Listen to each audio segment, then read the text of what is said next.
get a second question. Pretty sure you want to sign up at It's whatever those links are. If those links that are in there, then this is where they'll be able to go. Okay. I'm Brian KERN, principal at Pearlbuck Elementary, and this is Mr. Jones, the superintendent of the Neshaminy School District.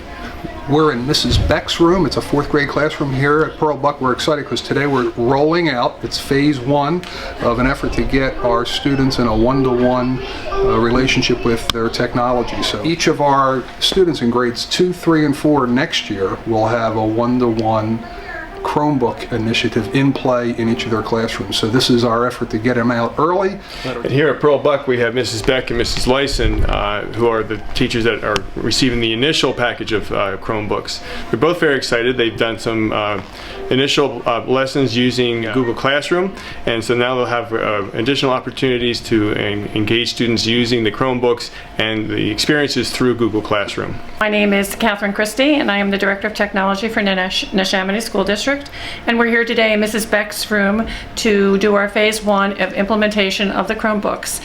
What's very unique about this implementation is that we decided to bring in our high school students to play a huge role in the delivery of the Chromebooks. The high school students played an extremely big part in helping the IT department getting them together, and I can see this forming into something very big. Anybody in purchasing? Today we're kicking this off, so you're the first 4th grade class here, and I think we'll have a 3rd grade class also that we're doing as well here in each of the buildings, and pretty soon we hope every 4th grade, every 3rd grade class for the end of this year will have a chance to just start, but then next year full force. But you're first up. What did you say that you were learning about William Penn? Yeah. What you can do if you have technology now is that you can come in the room, and some of you who like to view and listen to a video about that information, you could do that. And others at the same time could choose to read about it. Like if you're a reader, some people like to read their information, some people like to watch. So now you have some choice in terms of how you might want to actually interact. And then the other neat thing about having technology every day in your room is that you don't have to pull all of these out.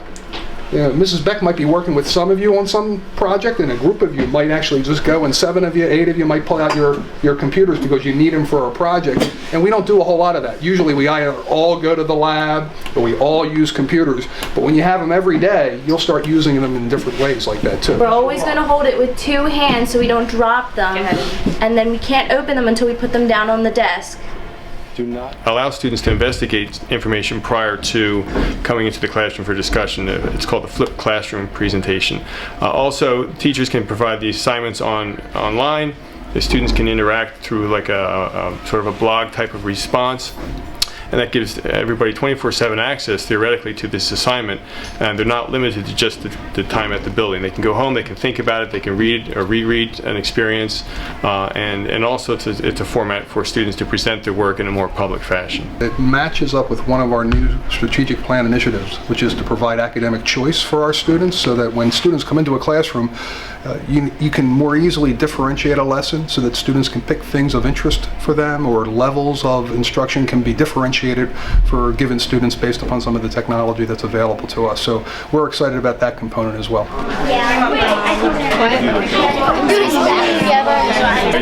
trying to get to my teacher's coding. She had this link. Looking back at my elementary school experience, I remember every day in the rotation we'd have computer type keyboarding day, and we'd go down to the computer lab, and they'd be like the old ones that were really heavy, and we'd just like go on there, we'd learn how to type and kid picks. These Chromebooks are a big step in education for the elementary kids, and I think it will help be like productive for their learning.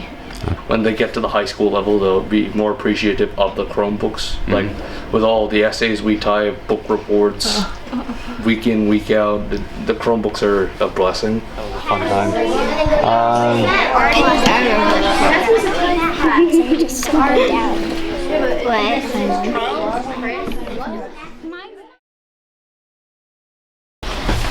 I think Dr. Glennon already opened it for us, so I'm not working on it. 3rd grade, Dr. G here.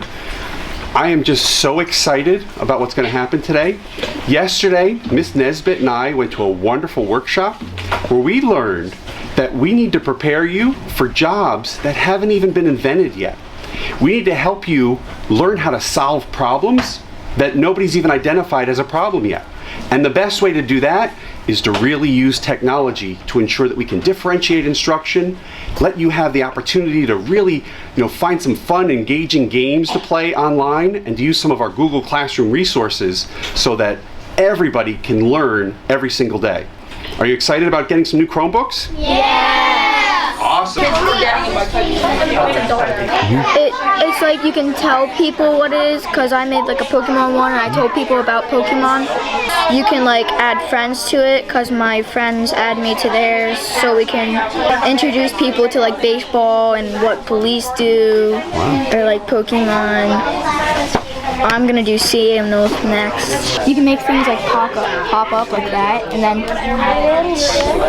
like that, like that. So our kids have been using Google Classroom, and in Google Classroom I have actually put in assignments that they can do, and they enjoy doing them. So one of them, one that you're seeing here, is they're giving a reading book where they actually have to read the book online. And then they are given a Google Doc to answer whatever questions I want them to answer, whatever skill I want them to tackle. And as they're doing it, they can kind of see how many students were assigned it, and you can kind of see who's done and when they're done. And then you can also, as a teacher, I can check it online. There's no piles of papers I'm taking home. So I can see it there, grade it there, give them instant feedback, and they really, really, really love it. You can go and see your friends on there. You can invite them, and you can make like crazy stories about Pokemon and about anything, and it's really cool. And you can add animations with the flips, where it flips around and you can presentate, and it's really fun. There's like these names. Those are the other people who are in.